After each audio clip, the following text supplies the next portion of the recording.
सांसद यहीं के धरती पुत्र भाई प्रफुल्ल पटेल जी, भाजपा के प्रभारी डॉक्टर दिनेश शर्मा जी, और आज जिनका जन्मदिन भी है और जिनको जिताने के लिए मैं यहां आया हूं, ऐसे हमारे लोकप्रिय प्रत्याशी, आगे आओ भाई सुनील मेंढे जी के लिए जोरदार ताली बजाइए जरा। और आज भंडारा गोंदिया की सभा में आए हुए प्यारे भाइयों, बहनों, माताओं और मेरे जिगर के टुकड़े जैसे युवा मित्रों, आप सभी को नमस्कार। मित्रों, आज बाबा साहेब आंबेडकर की जन्म जयंती है। इसी महाराष्ट्र की पावन भूमि पर जहां वीर छत्रपति ने जन्म लिया, इसी भूमि पर जन्मे बाबा साहेब ने इस देश को, संविधान को बनाकर सबको समेटने का काम किया। बाबा साहेब ने ही इस देश को पूरी संसार में सबसे ज्यादा समावेशी, न्यायप्रिय और सबके साथ समान व्यवहार करने वाला संविधान देने का काम बाबा साहेब आंबेडकर ने किया। मैं वो बाबा साहेब आंबेडकर के चरणों में प्रणाम कर कर मेरी बात की शुरुआत करना चाहता हूं। मैं आज यहां आया हूं, भंडारा आया हूं, और बाबा साहब का जन्मदिन है, बोले बगैर रह नहीं सकता। एक कांग्रेस पार्टी आज बाबा साहब का नाम लेकर वोट मांगने के लिए घर घर घूमती है। 1954 के उपचुनाव में बाबा साहब के खिलाफ मोर्चा लगाने का काम यही कांग्रेस पार्टी ने किया। चाहे 1952 हो, चाहे 54 हो, एड़ी चोटी का जोर लगाकर बाबा साहब को हराने का काम किया। मतदाताओं को उस जमाने में 1 रुपया और नमक की पुड़िया देकर गलत तरीकों से बाबा साहब को हराने का काम यही कांग्रेस ने किया। और यही कांग्रेस थी जिसने 5 दशक तक शासन करने के बाद भी बाबा साहब को भारत रत्न नहीं दिया और बाबा साहब का हमेशा अपमान करने का काम किया। भारतीय जनता पार्टी ने बाबा साहब से जुड़े हुए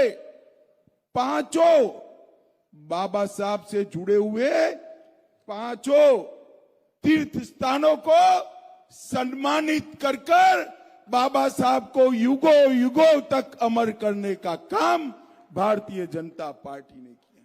और ये कांग्रेस पार्टी बाबा साहब नहीं रहे बाद में भी झूठ बोलकर उनके स्पिरिट को जमीन के नीचे तक डालने का काम करती है। ये झूठ फैलाते हैं कि भारतीय जनता पार्टी को 400 सीटें मिली तो भारतीय जनता पार्टी आरक्षण समाप्त कर देगी। राहुल बाबा, हमारे पास 2 टर्म से पूर्ण बहुमत है। हमारे बहुमत का उपयोग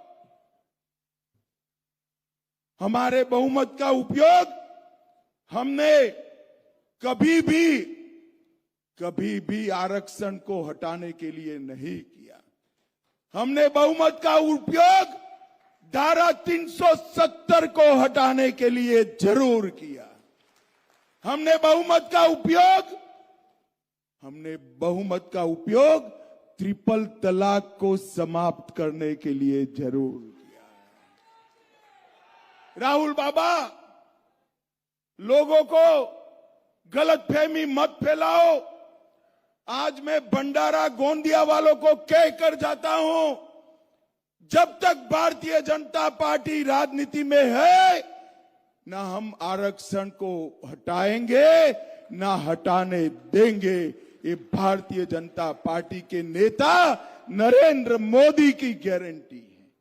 भाई और बहनों, ये चुनाव है, उसमें आप मेंढे जी के सामने जो कमल का निशान है, उस पर बटन दबाएंगे तो वोट तो आप मेंढे जी को देंगे, मगर मोदी जी तीसरी बार प्रधानमंत्री बन जाएंगे। भंडारा गोंदिया में दिया हुआ आपका वोट सीधा नरेंद्र मोदी जी को तीसरी बार प्रधानमंत्री बनाने के काम आएगा। भाई और बहनों, ये 10 साल के अंदर मोदी जी ने जितने भी हमारे वादे थे, इस सारे वादों को पूरा करने का काम नरेंद्र मोदी जी ने किया है। मुझे बताओ भाइयों बहनों, ये कश्मीर जो है हमारा है या नहीं है? जरा जोर से बोलो, है या नहीं है? एक खड़गे साहब कहते हैं राजस्थान और महाराष्ट्र वालों को कश्मीर से क्या लेना देना। अरे खड़गे जी, आपको मालूम नहीं है, भंडारा गोंदिया का एक एक युवा कश्मीर के लिए अपनी जान दे सकता है, जान दे सकता है। भाई और बहनों, मुझे बताओ, धारा 370 समाप्त करनी चाहिए थी या नहीं करनी चाहिए थी? कश्मीर में तिरंगा फहरना चाहिए या नहीं फहरना चाहिए? 70 साल से कांग्रेस पार्टी धारा 370 को अनौरस बच्चे की तरह गोदी में खिलाती थी। आपने मोदी जी को दूसरी बार पूर्ण बहुमत दिया। 5 अगस्त 2019 को मोदी जी ने धारा 370 को समाप्त कर दिया। भाई और बहनों, 17 तारीख को रामनवमी है। मुझे बताओ, मुझे आप सभी लोग बताओ, अयोध्या में राम मंदिर बनना चाहिए था या नहीं बनना चाहिए था? जरा जोर से बोलो, बनना चाहिए था या नहीं बनना चाहिए था?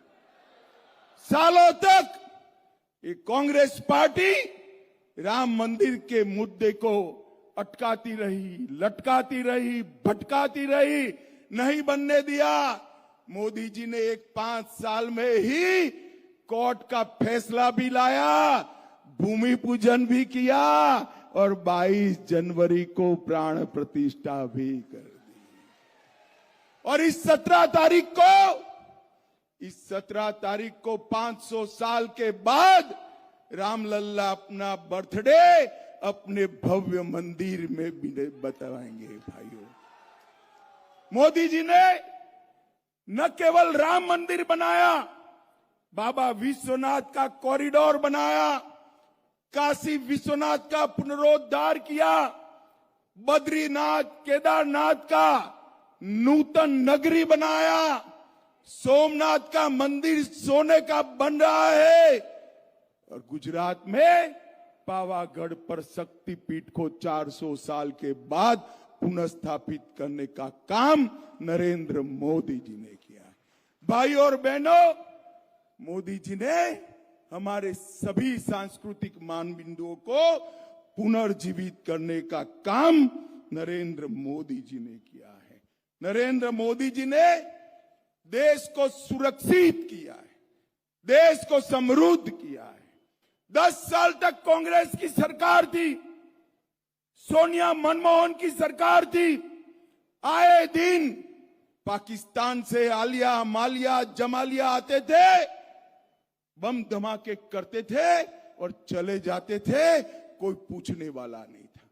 मोदी जी आए, पुलवामा और उरी में हमला किया, मगर ये पाकिस्तानी आतंकवादी भूल गए एक कांग्रेस की सरकार नहीं है, भाजपा सरकार है और प्रधानमंत्री नरेंद्र मोदी है। भाई और बहनों, 10 ही दिन में सर्जिकल स्ट्राइक और एयर स्ट्राइक कर कर पाकिस्तान के घर में घुसकर आतंकवादियों का सफाया करने का काम नरेंद्र मोदी की। हमारे विदर्भ को यहां पर भी नक्सलवाद छू गया था। आज 10 साल के अंदर महाराष्ट्र, ओडिशा, हैदराबाद, तेलंगाना, बिहार, झारखंड, इतने राज्यों से नक्सलवाद को समाप्त करने का काम नरेंद्र मोदी जी ने किया है। और मैं आपको कहने आया हूं भाइयों बहनों, एक मोदी गारंटी है। मोदी जी को तीसरी बार प्रधानमंत्री बना दो, 3 साल में छत्तीसगढ़ से भी नक्सलवाद को समाप्त करने का काम ये भारतीय जनता पार्टी की सरकार करेगी। अभी अभी राहुल बाबा घोषणा पत्र घोषित कर कर कहते थे हम गरीबों को गरीबी से बाहर निकालेंगे। अब ये राहुल बाबा का कैसे भरोसा करो भाई? वो तो कभी पढ़ते हैं नहीं, पुरानी बातों की जानकारी लेते हैं नहीं, उनको मालूम नहीं है इस बार के संकल्प पत्र में आपने जो वादा किया है वो आपकी दादी कर कर गई है। इंदिरा जी ने कहा था हम गरीबी हटाएंगे, इंदिरा जी गई, राजीव जी गए, सोनिया जी भी गई और राहुल बाबा आए, अब तक गरीबी नहीं हटी। मगर नरेंद्र मोदी जी ने 10 साल में गरीबों के लिए ढेर सारे काम किए हैं। देश के 25 करोड़ लोगों को गरीबी रेखा के बाहर निकालने का काम हमारे माननीय पंतप्रधान नरेंद्र मोदी जी ने किया है। 80 करोड़ लोगों को मुफ्त राशन, प्रति माह प्रति व्यक्ति 5 किलो राशन देने का काम नरेंद्र मोदी जी ने किया है। और तीसरी बार प्रधानमंत्री बना दो, अगले 5 साल तक और राशन मिलने वाला है। आज मोदी जी ने घोषणा कर दी है। 12 करोड़ से ज्यादा घरों में शौचालय 70 साल के बाद बनाने का काम नरेंद्र मोदी जी ने किया है। 4 करोड़ लोगों को, गरीबों को घर देने का काम नरेंद्र मोदी जी ने किया है। और आज ही घोषणा किया है कि 3 करोड़ और गरीबों को घर देने का काम ये नरेंद्र मोदी जी करेंगे। 10 करोड़ से ज्यादा लोगों को उज्ज्वला का गैस का सिलेंडर दिया है। और अब माताओं बहनों, खुशियां मनाना, नल से जल आता है, इसी तरह पाइप से गैस आपके घर में पहुंचाने का काम अगले 5 साल में होने वाला है। और 14 करोड़ गरीबों को नल से जल देने का काम नरेंद्र मोदी जी ने किया। भाई और बहनों, राहुल बाबा किसानों की बात करते हैं, मैं आज उनको पूछने आया हूं 2013-14 में किसान कल्याण कृषि विभाग का बजट कितना था? सिर्फ 22,000 करोड़। राहुल गांधी जवाब दे इस बात का। आपने सिर्फ 22,000 करोड़ का बजट रखा था। 2022-23 में नरेंद्र मोदी जी ने इसको 1,25,000 करोड़ तक पहुंचाने का काम नरेंद्र मोदी जी ने किया। भाई और बहनों, अभी अभी देवेंद्र जी ने धान पर बोनस दिया है, मगर मैं धान का आंकड़ा भी बताने आया हूं। ये भंडारा गोंदिया धान का क्षेत्र है। 76 लाख लाभार्थियों को सिर्फ देश भर में धान खरीदते थे, अब 1,22,00,000 किसानों का धान खरीदने का काम ये भारतीय जनता पार्टी की सरकार करती। और धान का 475 लाख मैट्रिक टन खरीदी होता था, उसको 2 गुना कर 830 लाख मैट्रिक टन तक पहुंचाने का काम ये भारतीय जनता पार्टी की सरकार ने किया है। और भाइयों और बहनों, हमने इस देश के इस महत्वपूर्ण हिस्से के लिए समृद्धि मार्ग जो पहले नागपुर तक था, उसको गोंदिया तक एक्सटेंड करने का काम ये भारतीय जनता पार्टी ने किया है।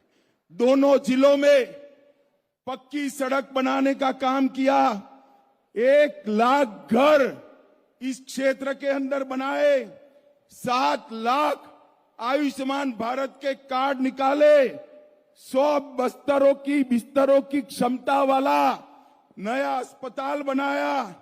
2,10,000 माताओं को उज्ज्वला का गैस का कनेक्शन दिया और 2,40,000 लोगों को घर में नल से जल पहुंचाने का काम नरेंद्र मोदी जी ने किया है।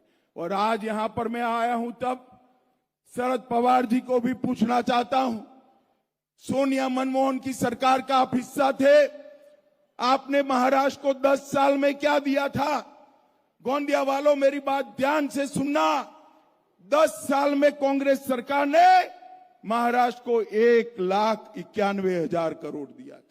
इसके सामने 10 साल में नरेंद्र मोदी जी ने 7,15,000 करोड़ रुपया देने का काम नरेंद्र मोदी जी ने किया और 2,90,000 करोड़ सड़क, रेलवे और बुलेट ट्रेन और एयरपोर्ट के लिए देने का काम नरेंद्र मोदी जी ने किया।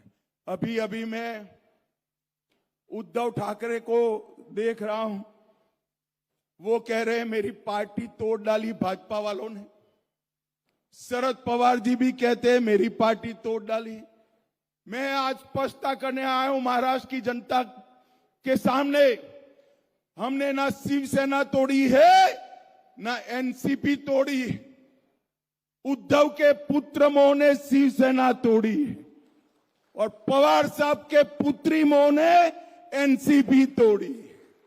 और आज देखिए साहब, यहां के ही नेता महाराष्ट्र कांग्रेस के अध्यक्ष बने। कांग्रेस का क्या हाल हुआ? आधी शिवसेना और आधी एनसीपी ने पूरी कांग्रेस को आधी करने का काम कर दिया। अब मुझे बताओ भंडारा वालों, ये 3 आधी पार्टियां महाराष्ट्र का भला कर सकती है क्या? जरा जोर से बोलो, कर सकती है? महाराष्ट्र का भला केवल और केवल भाजपा, शिवसेना और एनसीपी के साथ नरेंद्र मोदी जी कर सकते हैं और कोई नहीं कर सकता। भाई और बहनों, ये देश का चुनाव है। मोदी जी ने समग्र विश्व के अंदर देश को आगे बढ़ाने का काम किया है। अभी अभी G20 की मीटिंग हुई, दुनिया भर के राष्ट्राध्यक्ष महात्मा गांधी की समाधि के सामने नतमस्तक हुए और इतने खराब माहौल में भी दिल्ली डिक्लेरेशन कराकर हमारे कूटनीतिक विजय को नरेंद्र मोदी जी ने दुनिया में इसका परचम फैलाने का काम किया है। भाई और बहनों, नरेंद्र मोदी जी ने कहा है ये 10 साल मोदी जी का कांग्रेस ने बनाया हुआ गड्ढा भरने में गया है। अगले 5 साल में महान भारत की रचना करने का काम अगले 5 साल में शुरू होने वाला है। और मोदी जी ने देश के सामने एक संकल्प रखा है कि 2047 में हम महान भारत की रचना करेंगे। भाई और बहनों, हमने अभी अभी घोषणा पत्र घोषित किया है। हमारे संकल्प पत्र में कहा है कि अब पूरे देश में भाजपा सरकार आने के बाद, मोदी जी के प्रधानमंत्री बनने के बाद पूरे देश में समान नागरिक संहिता यूसीसी को लागू किया जाएगा। हमने कहा है पूरे देश में विधानसभा और लोकसभा के इलेक्शन एक साथ किए जाएंगे, बार बार इलेक्शन नहीं किया जाएगा। हर बुजुर्ग जो 70 साल से ज्यादा आयु का है, उसका 5 लाख तक का सारा इलाज का खर्चा irrespective of income Narendra Modi सरकार उठाएगी। नए 3 करोड़ गरीबों के घर बनाएंगे। झुग्गी झोपड़ी को रहने वालों को प्रायोरिटी देंगे। पाइप से गैस हर घर पहुंचाने का कार्यक्रम शुरू होगा और पीएम सूर्य घर से गरीब के घर की बिजली का बिल जीरो करने का काम ये भारतीय जनता पार्टी की सरकार करेगी। मोदी जी ने 1 करोड़ लखपति दीदी बनाया है और हमने लक्ष्य रखा है तीसरी बार प्रधानमंत्री बनाइए 3 करोड़ लखपति दीदी बनाने का काम ये भारतीय जनता पार्टी की सरकार करेगी। पेपर लीक के लिए कठोर कानून लाकर पारदर्शी नौकरी की व्यवस्था करेंगे।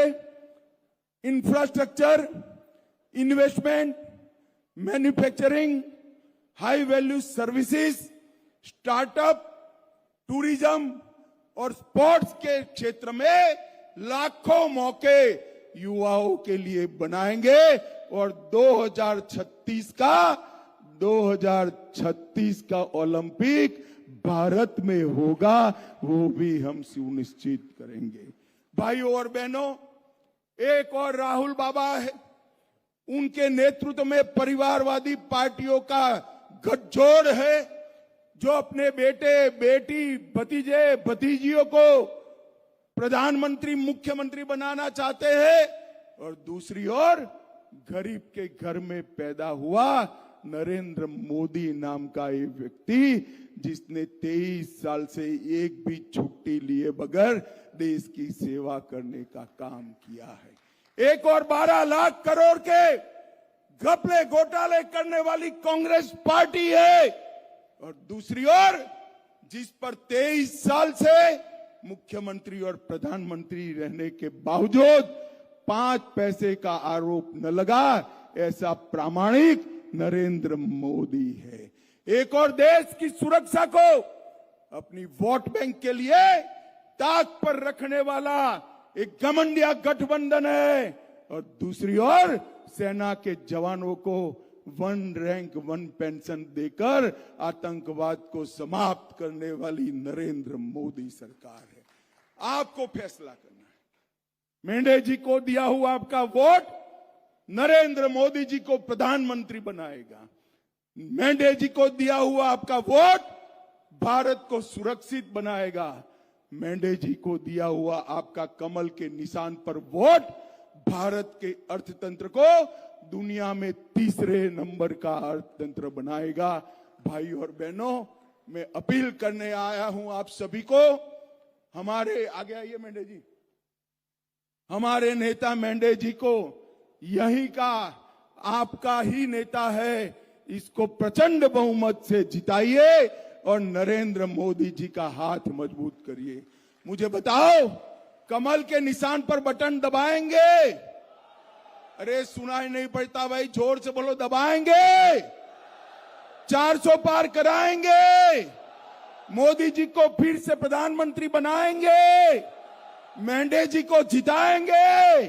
तो मेरे साथ दोनों हाथ उठाइए, उठाइए दोनों हाथ, विजय के संकल्प की मुट्ठी बींचे और बोलिए जय श्री राम, जय जय श्री राम, भारत माता की, भारत माता की, वंदे वंदे, जय जय जय जय जय शिवाजी, जय जय जय जय जय भवानी। आप सभी का बहुत बहुत धन्यवाद। भारत माता की, भारत माता की, छत्रपति शिवाजी महाराज की, धर्मवीर छत्रपति संभाजी महाराज की, विश्वरत्न डॉक्टर बाबासाहेब आंबेडकरांचा जय श्रीराम, जय जय श्रीराम। आज आपल्या साकोलीमध्ये तुम्हाला, आम्हाला सगळ्यांना संबोधित करण्याकरता आलेले, ज्यांनी भारताच्या संसदेमध्ये माननीय मोदीजींच्या नेतृत्वात 370 कलम रद्द करण्याचा त्या ठिकाणी नियम ठेवला ते आदरणीय अमितभाई शहाजी. आपल्या विभागातले ज्येष्ठ नेते आणि राष्ट्रवादीचे राष्ट्रीय नेते प्रफुल्ल पटेलजी, उत्तर प्रदेशचे माजी मुख्यमंत्री उपमुख्यमंत्री डॉक्टर दिनेश शर्माजी, आपले लोकप्रिय उमेदवार ज्यांचा जन्मदिवस आहे ते सुनील मेंढेजी, परिणय फुकेजी, नरेंद्र भोंडेकरजी, राजूभाऊ कारेमोरेजी, मनोहरजी चंद्रिकापुरे, विजयभाऊ रांगडाले, विनोदजी अग्रवाल, गोपालदासजी अग्रवाल, दीपकजी सावंत, राजकुमारजी बडोले, प्रकाशजी बाळबुधे, पंकजजी रांगडाले, शिशुपालजी पटले, नानाभाऊ पंचबुधे, रेखाताई भाजीपाले, बाळाभाऊ काशीवार, केशवभाऊ मानकर, हेमकृष्णजी कापगते, राजेंद्रजी जैन, विश्वाजी पाठक, ब्रह्मानंदजी करंजेकर, या ठिकाणी उपस्थित सर्व मान्यवर आणि उपस्थित सर्व भगिनी आणि बंधूंनो, सर्वप्रथम मी भारतरत्न महामानव डॉक्टर बाबासाहेब आंबेडकरांना त्यांच्या जयंतीच्या निमित्ताने नमन करतो. भारतरत्न डॉक्टर बाबासाहेब आंबेडकरांनी या देशाला एक असं संविधान दिलं, ज्या संविधानाने समतेचं राज्य आणलं, प्रत्येकाला जगण्याचा अधिकार दिला, संधीची समानता आणली आणि देशाचे प्रधानमंत्री माननीय मोदीजी म्हणतात की डॉक्टर बाबासाहेब आंबेडकरांचं संविधान होतं म्हणून चहा विकणारा पोरगा आज देशाचा प्रधानमंत्री झाला. त्या महामानवाला आपण अभिवादन करूया. बंधू भगिनींनो, ही निवडणूक ग्रामपंचायतची नाही, नगरपालिकेची नाही, जिल्हा परिषदेची नाही, विधानसभेची नाही. ही निवडणूक देशाच्या लोकसभेची निवडणूक आहे. देशाचा नेता निवडण्याकरता ही निवडणूक आहे. देशामध्ये कोण प्रधानमंत्री असेल त्याकरता ही निवडणूक आहे. या ठिकाणी सुनील मेंढेजींना ज्यावेळी आपण मत देतो, कमळाचं बटन ज्यावेळी आपण दाबतो, केवळ सुनील मेंढेंना मत मिळत नाही, ते मत थेट मोदीजींना त्या ठिकाणी मिळतं. आणि दुसऱ्या कोणाला मत दिलं तर मत कोणाला मिळतं? राहुल गांधींना मत मिळतं.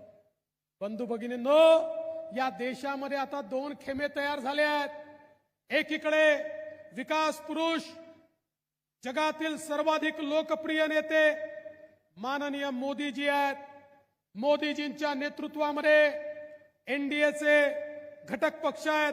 आपली महायुती आहे, राष्ट्रवादी काँग्रेस आहे, शिवसेना आहे, रिपाई आहे, आता मनसे देखील आलेली आहे.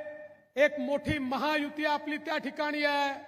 बंधू भगिनींनो, आमच्या महायुतीचं इंजिन हे माननीय नरेंद्र मोदीजी आहेत आणि आमचे सगळ्या बोग्या त्याला लागलेल्या आहेत. आणि ही अशी ट्रेन आहे जी विकासाची ट्रेन आहे, ज्या ट्रेनमध्ये बसण्याकरता प्रत्येकाला जागा आहे.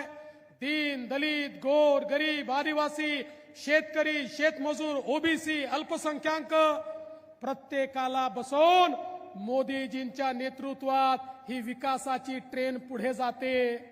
पण राहुल गांधीची ट्रेन कशी आहे? त्या ठिकाणी केवळ इंजिनच आहे, त्या ठिकाणी डब्बे नाहीच आहे. आता मला सांगा, इंजिन मध्ये कोणाला बसण्याची संधी असते का? इंजिन मध्ये केवळ ड्रायव्हर बसतो. बरं, तिथे इंजिनही एक नाही. राहुल गांधी म्हणतात मी इंजिन आहे, शरद पवार म्हणतात मी इंजिन आहे, उद्धव ठाकरे म्हणतात मी इंजिन आहे, ममता बॅनर्जी म्हणते मी इंजिन आहे, लालू प्रसाद यादव म्हणतात मी इंजिन आहे. बरं, यांचे सगळे इंजिन विरुद्ध विरुद्ध दिशेला चाललेले आहेत. कोणी इंजिन दिल्लीकडे ओढतं तर कोणी बारामतीकडे ओढतं, कोणी मुंबईकडे ओढतं तर कोणी कलकत्त्याकडे ओढतं. यांचं इंजिन जागेवरनं हलतही नाही, डुलतही नाही, बोलतही नाही, चालतही नाही. अशी ठप्प गाडी घेऊन राहुल गांधी या ठिकाणी आलेले आहेत. आणि म्हणून बंधू भगिनींनो, मोदीजींच्या विकासाच्या गाडीमध्ये बसून आपल्याला पुढे जायचंय. त्याकरता खऱ्या अर्थानं ही निवडणूक आहे. मी आज आपला फार वेळ घेणार नाहीये. आपल्याला सगळ्यांना अमित भाईंना ऐकायचंय. पण काल राहुल गांधीजी या ठिकाणी आले होते. एकतर राहुल गांधीजी काय बोलतात हे आम्हाला समजत नाही. कधी ते म्हणतात इकडनं आलू टाकला तर तिकडनं सोनं निघते. कधी ते विचारतात पांडवांनी जीएसटी लावला होता का. आता अशा प्रश्नांची काय उत्तर द्यायची. आणि काल इथे येऊन राहुल गांधी ओबीसीच्या संदर्भात बोलले. मी राहुल गांधींना आव्हान देतो, अरे तुम्ही इतके 60 वर्ष या ठिकाणी राज्य केलं, तुमच्या 60 वर्षांमध्ये तुम्ही ओबीसींकरता काय केलं हे सांगा. आणि 10 वर्षांमध्ये मोदीजींनी या ठिकाणी ओबीसींकरता काय केलं आम्ही सांगतो. होऊन जाऊ द्या या ठिकाणी शर्यत. अरे तुमच्यापेक्षा 10 पट जास्त गोष्टी आम्ही केल्या, म्हणून आज या देशातला ओबीसी समाज आमच्या पाठीशी आहे. माननीय मोदीजींचं मंत्रिमंडळ देशाच्या स्वातंत्र्यानंतरच्या इतिहासात सर्वाधिक ओबीसी मंत्री असलेलं मंत्रिमंडळ आहे. या महाराष्ट्रामध्ये इतके वर्ष तुमचं राज्य होतं, तुम्ही ओबीसी मंत्रालय बनवलं नाही. ज्यावेळेस आमचं राज्य आलं, मी मुख्यमंत्री झालो, त्यावेळेस ओबीसी मंत्रालय बनवलं. या महाराष्ट्रामध्ये आजपर्यंत ओबीसी हिताचे 30 निर्णय झाले. या 30 निर्णयापैकी 28 निर्णय हे माझ्या कार्यकाळामध्ये या ठिकाणी झाले आणि एकनाथ शिंदेजींच्या कार्यकाळामध्ये झाले. बंधू भगिनींनो, ओबीसी करता हॉस्टेल असेल, ओबीसी करता शिष्यवृत्ती असेल, आमच्या ओबीसी विद्यार्थ्यांना हॉस्टेलमध्ये जागा मिळाली नाही तर स्वयंसारखी योजना त्या ठिकाणी असेल. त्यांच्या आमच्या ओबीसी विद्यार्थ्यांना त्या ठिकाणी स्कॉलरशिप असेल, आमच्या ओबीसी विद्यार्थ्यांना त्या ठिकाणी पीएचडी करण्याकरता एमफिल करण्याकरता शिष्यवृत्ती असेल. आमच्या ओबीसी विद्यार्थ्यांकरता महाज्योती सारखा एक महामंडळ असेल. आमच्या ओबीसी विद्यार्थ्यांना कर्ज मिळावं म्हणून त्या ठिकाणी व्यवस्था असेल. ही प्रत्येक गोष्ट महायुतीच्या सरकारने केली. इतके वर्षात तुम्ही कधी ओबीसी कडे बघितलं देखील नाही. बंधू भगिनींनो, हे लोक संविधानाच्या गोष्टी करतात, पण या संविधानामध्ये पहिल्यांदा ओबीसी आयोगाला संवैधानिक दर्जा देण्याचं काम हे देशाचे प्रधानमंत्री माननीय मोदीजींनी केलं. नाहीतर संविधानामध्ये ओबीसीला जागा कुठे होती. जागा तर डॉक्टर बाबासाहेब आंबेडकरांनी दिली होती, पण कायदा तयार करायचा होता. 60 वर्ष तो कायदा काँग्रेसनी तयार केला नाही, तो मोदीजींनी या ठिकाणी तयार केला. आणि म्हणून बंधू भगिनींनो, हे कोणाचेच नाही आहे. आज आपण पाहू शकतो, दीन दलित गोरगरीब आदिवासी शेतकरी शेतमजूर प्रत्येकाच्या जीवनामध्ये परिवर्तन करण्याचं काम हे मोदीजींच्या नेतृत्वात चाललेलं आहे. मी या ठिकाणी जास्त वेळ याकरता घेणार नाही की अमित भाईंना आपल्याला ऐकायचं आहे, पण तुम्हाला एवढीच विनंती करतो, आज या ठिकाणी आपल्याला सुनील मेंढेंसारखा एक अतिशय सामान्य घरचा आपला कार्यकर्ता खासदार म्हणून तुम्ही निवडून दिला. 5 वर्ष त्यांनी आपल्या आशा आकांक्षा पूर्ण करण्याकरता मेहनत केली. पुन्हा एकदा सुनील मेंढे तुमच्या समोर आलेले आहेत. बंधू भगिनींनो, आज तर त्यांचा जन्मदिवस आहे. त्यांच्या जन्मदिवसाच्या निमित्ताने तुम्ही त्यांना एक वाढदिवसाची भेट तर देणारच आहात, पण त्यासोबत मी तुम्हाला विनंती करतो, माननीय मोदी जी ने सांगितलं पिछले 10 साल ये केवल ट्रेलर था, अगले 5 साल पिक्चर अभी बाकी है। अगले 5 सालों में जिस प्रकार से देश बदलने वाला है, मला असं वाटतं त्या प्रक्रियेमध्ये आपले सुनील मेंढे हे मोदीजींच्या टीम मध्ये या ठिकाणी खासदार म्हणून आपल्याला पाठवायचे आहेत। आज राज्यातल्या सरकारने ज्या प्रकारचं काम केलंय, प्रफुल्लभाईंनी आपल्यासमोर मांडलंय, मी ते पुन्हा मांडणार नाही, पण एवढंच सांगतो, केंद्र सरकार असेल, राज्य सरकार असेल, आम्ही सगळे तुमच्याकरता कटिबद्ध आहोत, 24 तास तुमच्या सोबत आहोत। आणि म्हणून सुनील मेंढेंच्या कमळाचं बटन दाबा, कमळाचं बटन दाबलं, वोट मोदीजींना मिळेल आणि शॉक काँग्रेस पार्टीला मिळेल, त्यांना शॉक द्या, यांना वोट द्या, एवढीच विनंती करतो आणि माझं बोलणं संपवतो। धन्यवाद, जय हिंद। मैं इस भारत देश के यशस्वी गृह मंत्री अमित भाई शाह से अनुरोध करता हूं कि वो इस सभा को संबोधित करें।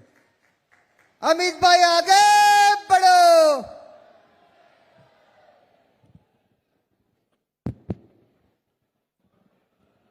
मेरे साथ बोलिए, भारत माता की। क्यों भाई, क्या हो गया है भंडारा गोंडिया वालों की आवाज को? मोदी जी को तीसरी बार प्रधानमंत्री बनाना है या नहीं बनाना है? 400 पार करनी है या नहीं करनी है?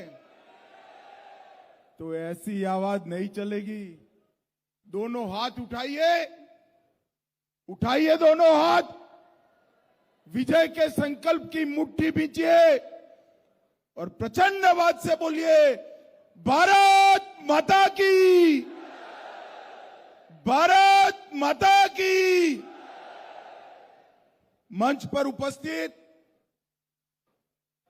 महाराष्ट्र के लोकप्रिय नेता, उप मुख्यमंत्री और भारतीय जनता पार्टी के केंद्रीय कमेटी के सदस्य श्रीमान देवेंद्र फडणवीस जी, मेरे मित्र और राज्यसभा के सांसद, यहीं के धरती पुत्र भाई प्रफुल्ल पटेल जी, भाजपा के प्रभारी डॉक्टर दिनेश शर्मा जी, और आज जिनका जन्मदिन भी है और जिनको जिताने के लिए मैं यहां आया हूं, ऐसे हमारे लोकप्रिय प्रत्याशी, आगे आओ भाई, सुनील मेंढे जी के लिए जोरदार ताली बजाइए जरा। और आज भंडारा गोंदिया की सभा में आए हुए प्यारे भाइयों, बहनों, माताओं और मेरे जिगर के टुकड़े जैसे युवा मित्रों, आप सभी को नमस्कार। मित्रों, आज बाबा साहेब आंबेडकर की जन्म जयंती है। इसी महाराष्ट्र की पावन भूमि पर जहां वीर छत्रपति ने जन्म लिया, इसी भूमि पर जन्मे बाबा साहेब ने इस देश को, संविधान को बनाकर सबको समेटने का काम किया। बाबा साहेब ने ही इस देश को पूरी संसार में सबसे ज्यादा समावेशी, न्यायप्रिय और सबके साथ समान व्यवहार करने वाला संविधान देने का काम बाबा साहेब आंबेडकर ने किया। मैं वो बाबा साहेब आंबेडकर के चरणों में प्रणाम कर कर मेरी बात की शुरुआत करना चाहता हूं। मैं आज यहां आया हूं, भंडारा आया हूं, और बाबा साहब का जन्मदिन है, बोले बगैर रह नहीं सकता। एक कांग्रेस पार्टी आज बाबा साहब का नाम लेकर वोट मांगने के लिए घर घर घूमती है। 1954 के उपचुनाव में बाबा साहब के खिलाफ मोर्चा लगाने का काम यही कांग्रेस पार्टी ने किया। चाहे 1952 हो, चाहे 54 हो, एड़ी चोटी का जोर लगाकर बाबा साहब को हराने का काम किया। मतदाताओं को उस जमाने में 1 रुपया और नमक की पुड़िया देकर गलत तरीकों से बाबा साहब को हराने का काम यही कांग्रेस ने किया।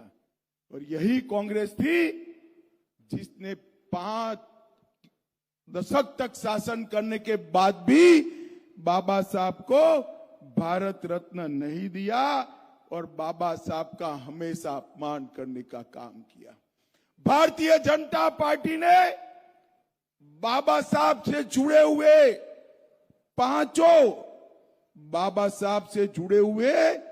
पांचों तीर्थ स्थानों को सम्मानित कर बाबा साहब को युगों युगों तक अमर करने का काम भारतीय जनता पार्टी ने किया।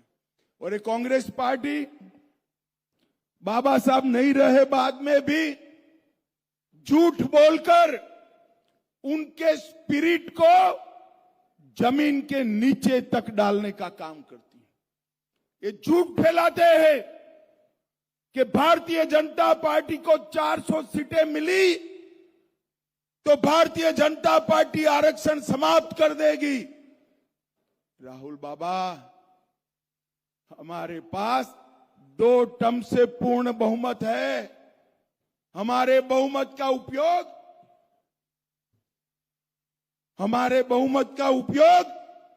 हमने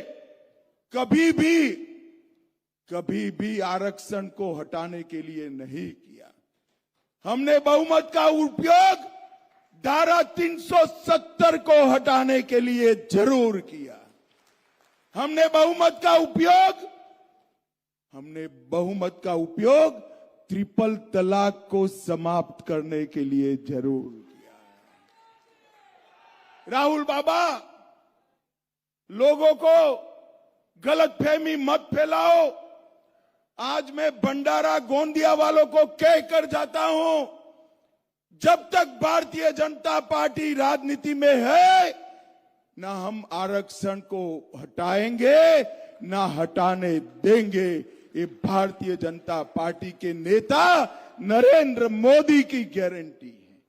भाई और बहनों, ये चुनाव है, उसमें आप मेंढे जी के सामने जो कमल का निशान है उस पर बटन दबाएंगे तो वोट तो आप मेंढे जी को देंगे, मगर मोदी जी तीसरी बार प्रधानमंत्री बन जाएंगे। भंडारा गोंदिया में दिया हुआ आपका वोट सीधा नरेंद्र मोदी जी को तीसरी बार प्रधानमंत्री बनाने के काम आएगा। भाइयों और बहनों, ये 10 साल के अंदर मोदी जी ने जितने भी हमारे वादे थे, इस सारे वादों को पूरा करने का काम नरेंद्र मोदी जी ने किया है। मुझे बताओ भाइयों बहनों, ये कश्मीर जो है हमारा है या नहीं है? जरा जोर से बोलो, है या नहीं है? एक खड़गे साहब कहते हैं राजस्थान और महाराष्ट्र वालों को कश्मीर से क्या लेना देना। अरे खड़गे जी, आपको मालूम नहीं है, भंडारा गोंदिया का एक एक युवा कश्मीर के लिए अपनी जान दे सकता है, जान दे सकता है। भाई और बहनों, मुझे बताओ, धारा 370 समाप्त करनी चाहिए थी या नहीं करनी चाहिए थी? कश्मीर में तिरंगा फहरना चाहिए या नहीं फहरना चाहिए? 70 साल से एक कांग्रेस पार्टी धारा 370 को अनौरस बच्चे की तरह गोदी में खिलाती थी। आपने मोदी जी को दूसरी बार पूर्ण बहुमत दिया। 5 अगस्त 2019 को मोदी जी ने धारा 370 को समाप्त कर दिया। भाई और बहनों, 17 तारीख को रामनवमी है। मुझे बताओ, मुझे आप सभी लोग बताओ, अयोध्या में राम मंदिर बनना चाहिए था या नहीं बनना चाहिए था? जरा जोर से बोलो, बनना चाहिए था या नहीं बनना चाहिए था? सालों तक ये कांग्रेस पार्टी राम मंदिर के मुद्दे को अटकाती रही, लटकाती रही, भटकाती रही, नहीं बनने दिया।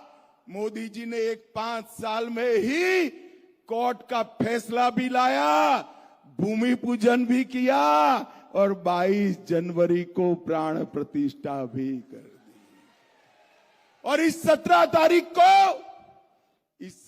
तारीख को 500 साल के बाद रामलल्ला अपना बर्थडे अपने भव्य मंदिर में भी बताएंगे। भाइयों, मोदी जी ने न केवल राम मंदिर बनाया, बाबा विश्वनाथ का कॉरिडोर बनाया, काशी विश्वनाथ का पुनरोद्धार किया, बद्रीनाथ केदारनाथ का नूतन नगरी बनाया, सोमनाथ का मंदिर सोने का बन रहा है और गुजरात में पावागढ़ पर शक्तिपीठ को 400 साल के बाद पुनर्स्थापित करने का काम नरेंद्र मोदी जी ने किया है। भाई और बहनों, मोदी जी ने हमारे सभी सांस्कृतिक मानबिंदुओं को पुनर्जीवित करने का काम नरेंद्र मोदी जी ने किया है। नरेंद्र मोदी जी ने देश को सुरक्षित किया है, देश को समृद्ध किया है। 10 साल तक कांग्रेस की सरकार थी, सोनिया मनमोहन की सरकार थी। आए दिन पाकिस्तान से आलिया, मालिया, जमालिया आते थे, बम धमाके करते थे और चले जाते थे, कोई पूछने वाला नहीं था। मोदी जी आए, पुलवामा और उरी में हमला किया, मगर ये पाकिस्तानी आतंकवादी भूल गए एक कांग्रेस की सरकार नहीं है, भाजपा सरकार है और प्रधानमंत्री नरेंद्र मोदी है।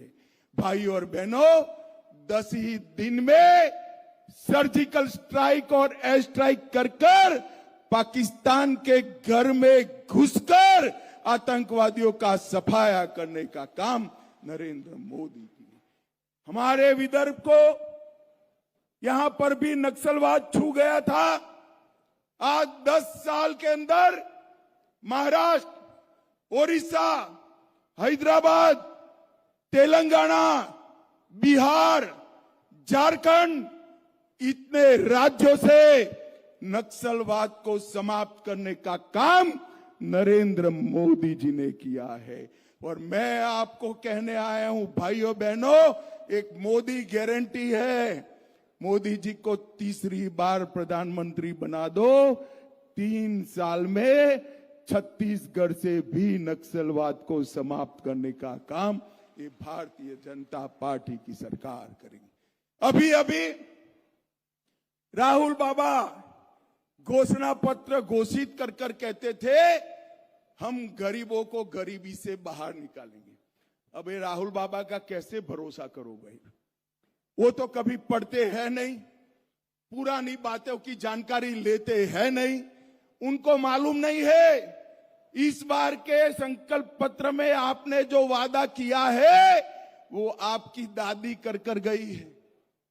इंदिरा जी ने कहा था हम गरीबी हटाएंगे, इंदिरा जी गई, राजीव जी गए, सोनिया जी भी गई और राहुल बाबा आए, अब तक गरीबी नहीं हटी। मगर नरेंद्र मोदी जी ने 10 साल में गरीबों के लिए ढेर सारे काम किए हैं।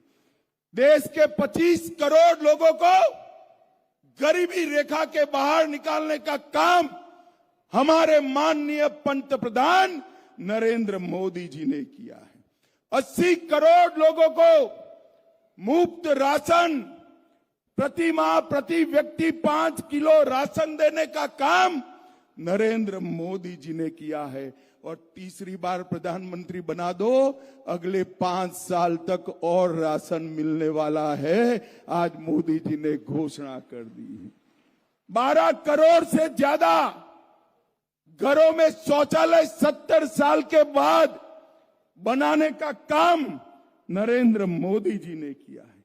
4 करोड़ लोगों को, गरीबों को घर देने का काम नरेंद्र मोदी जी ने किया है। और आज ही घोषणा किया है कि 3 करोड़ और गरीबों को घर देने का काम ये नरेंद्र मोदी जी करेंगे। 10 करोड़ से ज्यादा लोगों को उज्ज्वला का गैस का सिलेंडर दिया है। और अब माताओं बहनों, खुशियां मनाना, नल से जल आता है, इसी तरह पाइप से गैस आपके घर में पहुंचाने का काम अगले 5 साल में होने वाला है। और 14 करोड़ गरीबों को नल से जल देने का काम नरेंद्र मोदी जी ने किया।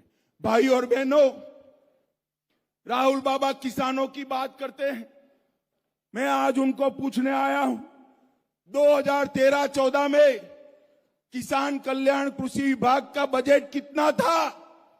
सिर्फ 22,000 करोड़। राहुल गांधी जवाब दे इस बात का, आपने सिर्फ 22,000 करोड़ का बजट रखा था।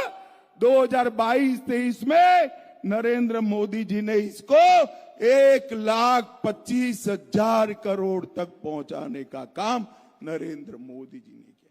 भाई और बहनों, अभी अभी देवेंद्र जी ने धान पर बोनस दिया है, मगर मैं धान का आंकड़ा भी बताने आया हूं। ये भंडारा गोंदिया धान का क्षेत्र है। 76 लाख लाभार्थियों को सिर्फ देश भर में धान खरीदते थे, अब 1,22,00,000 किसानों का धान खरीदने का काम ये भारतीय जनता पार्टी की सरकार करती। और धान का 475 लाख मैट्रिक टन खरीदी होता था, उसको 2 गुना कर 830 लाख मैट्रिक टन तक पहुंचाने का काम ये भारतीय जनता पार्टी की सरकार ने किया है। और भाइयों और बहनों, हमने इस देश के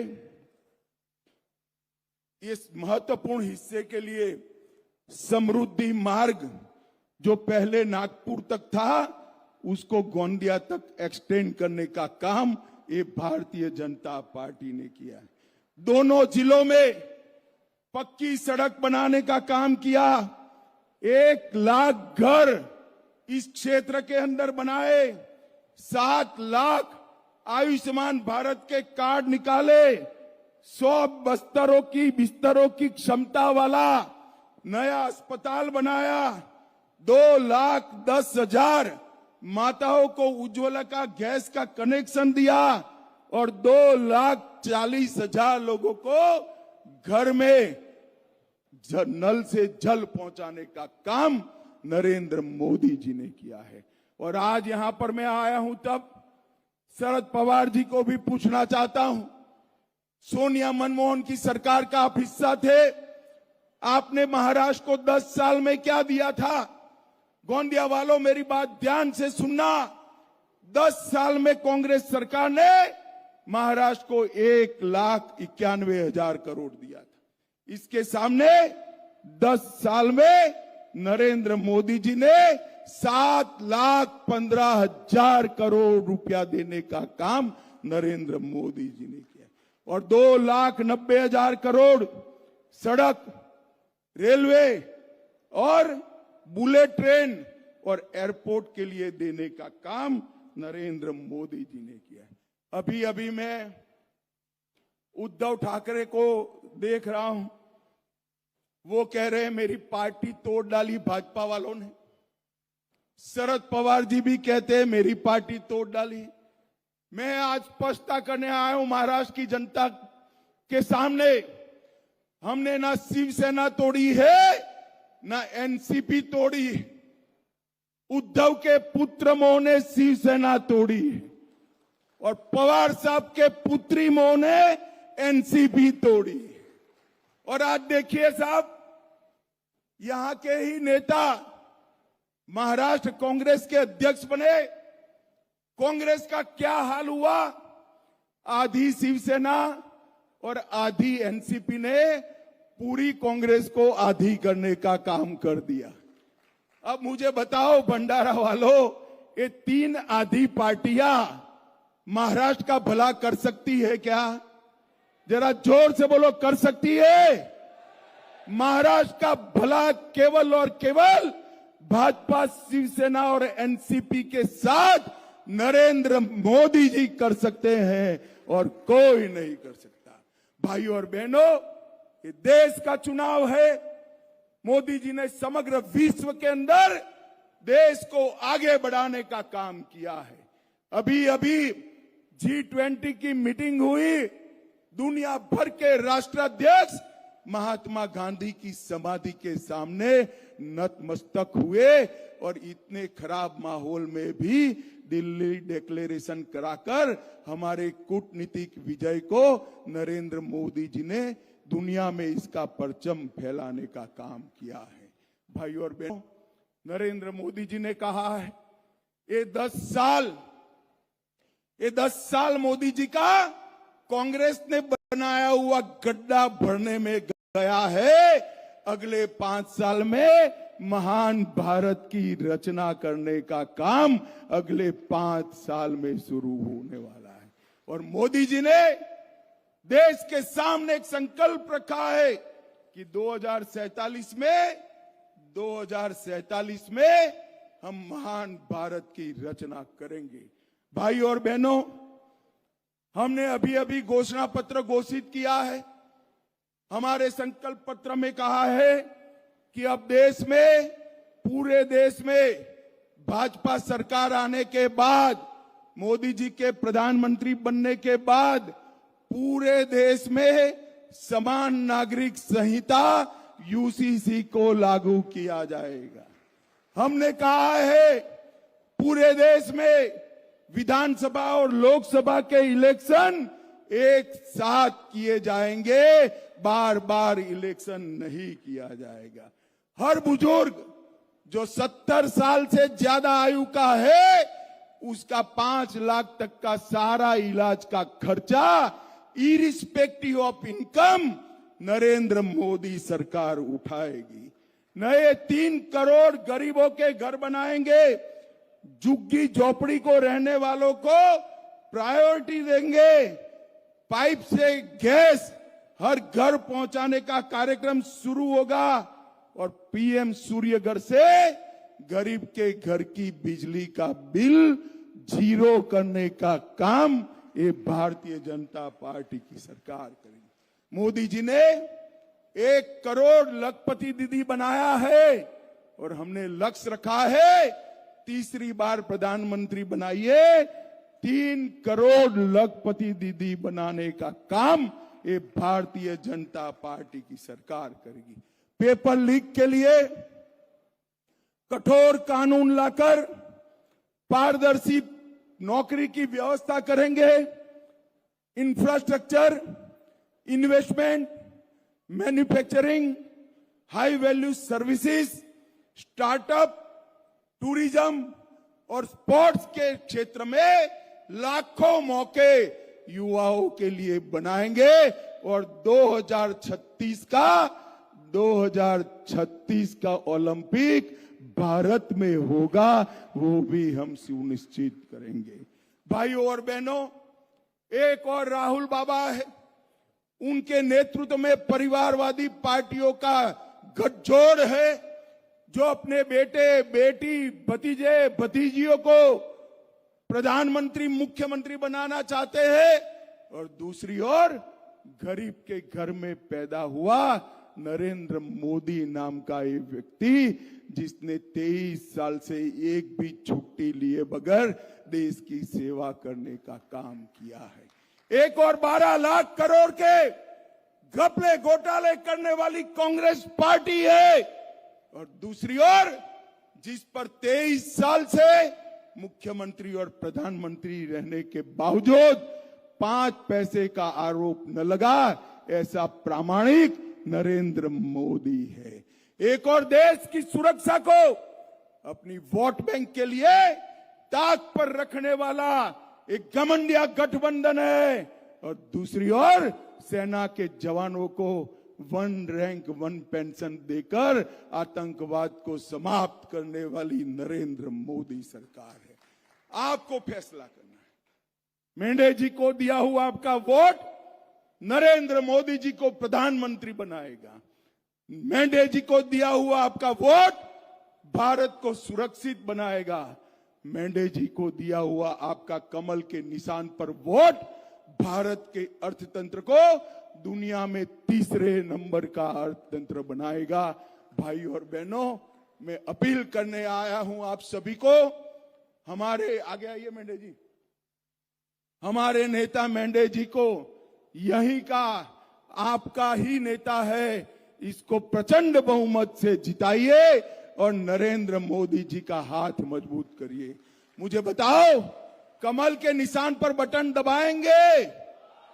अरे सुनाई नहीं पड़ता भाई, जोर से बोलो, दबाएंगे? 400 पार कराएंगे?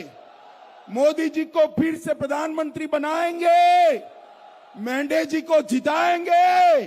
तो मेरे साथ दोनों हाथ उठाइए, उठाइए दोनों हाथ, विजय के संकल्प की मुट्ठी बींचे और बोलिए जय श्री राम, जय जय श्री राम। भारत माता की, भारत माता की। वंदे वंदे, जय जय जय जय जय शिवाजी, जय जय जय जय जय भवानी। आप सभी का बहुत बहुत धन्यवाद।